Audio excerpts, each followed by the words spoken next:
महात्मा की लाठी।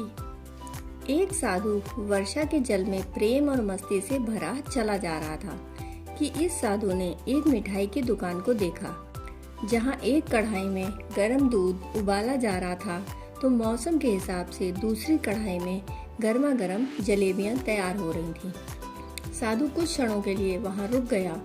शायद भूख का एहसास हो रहा था या मौसम का असर था। साधु हलवाई की भट्टी को बड़े गौर से देखने लगा।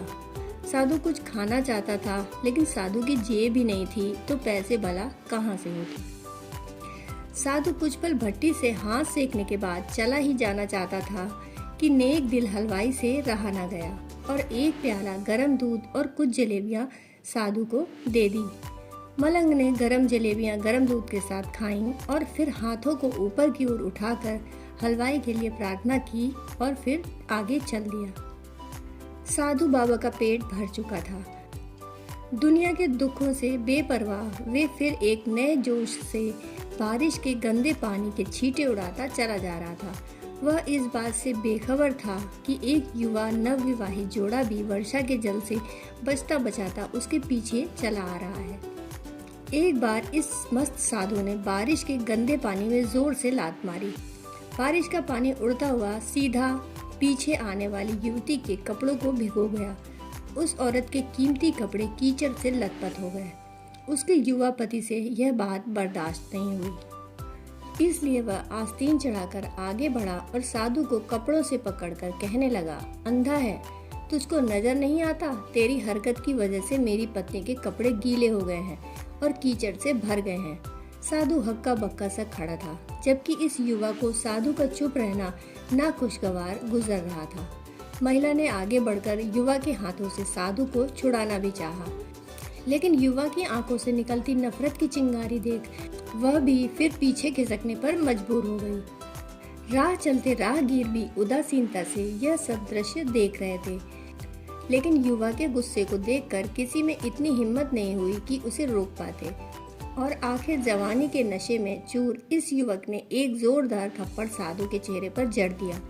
बूढ़ा मलंग थप्पड़ की ताब न झेलता हुआ लड़खड़ाता हुआ कीचड़ में जा गिरा। युवक ने जब साधु को नीचे गिरता देखा तो मुस्कुराते हुए वहां से चल दिया। बूढ़े साधु ने आकाश की ओर देखा और उसके होठों से निकला, वाह मेरे भगवान, कभी गरम दूध जलेबियां और कभी गरम थप्पड़, लेकिन जो तू चाहे मुझे भी वही पसंद है। वह कहता हुआ एक बार फिर अपने रास्ते पर चल दिया। दूसरी ओर वह युवा जोड़ा अपनी मस्ती को समर्पित अपनी मंजिल की ओर अग्रसर हो गया। थोड़ी ही दूर चलने के बाद वे एक मकान के सामने पहुंचकर रुक गए। वह अपने घर पहुंच गए थे। वो युवा अपनी जेब से चाबी निकालकर अपनी पत्नी से हंसी मजाक करते हुए ऊपर घर की सीढ़ियां तय कर रहा था। बारिश के कारण सीढ़ियों पर फिसलन हो गई थी। अचानक युवा का पैर फिसल गया और वह सीढ़ियों से नीचे गिरने लगा। महिला ने बहुत जोर से शोर मचाकर लोगों का ध्यान अपने पति की ओर आकर्षित करा, जिसकी वजह से काफी लोग तुरंत सहायता के लिए युवा की ओर लपके, लेकिन देर हो चुकी थी। युवक का सर फट गया था और कुछ ही देर में ज्यादा खून बह जाने के कारण इस नौजवान युवक की मौत हो चुकी थी।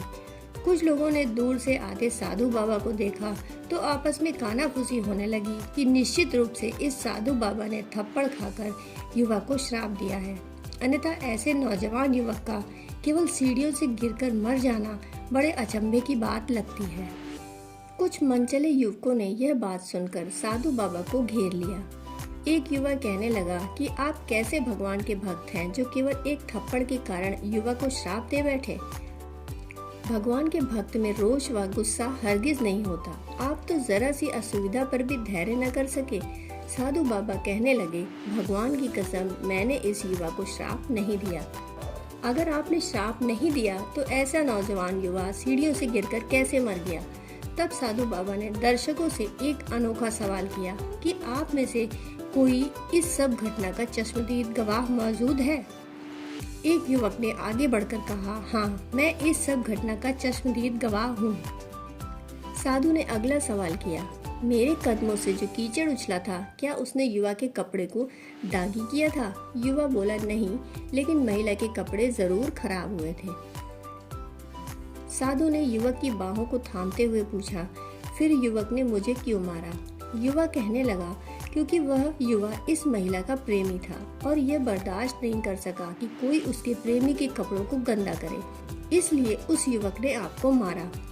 युवा की बात सुनकर साधु बाबा ने एक जोरदार ठहाका बुलंद किया और यह कहता हुआ वहां से विदा हो गया, तो भगवान की कसम, मैंने श्राप कभी किसी को नहीं दिया, लेकिन कोई है जो मुझसे प्रेम रखता है, अगर उसका यार सहन नहीं कर सका तो मेरे यार को कैसे बर्दाश्त होगा कि कोई मुझे मारे, और वह इतना शक्तिशाली है कि दुनिया का बड़े से बड़ा राजा भी उसकी लाठी से डरता है।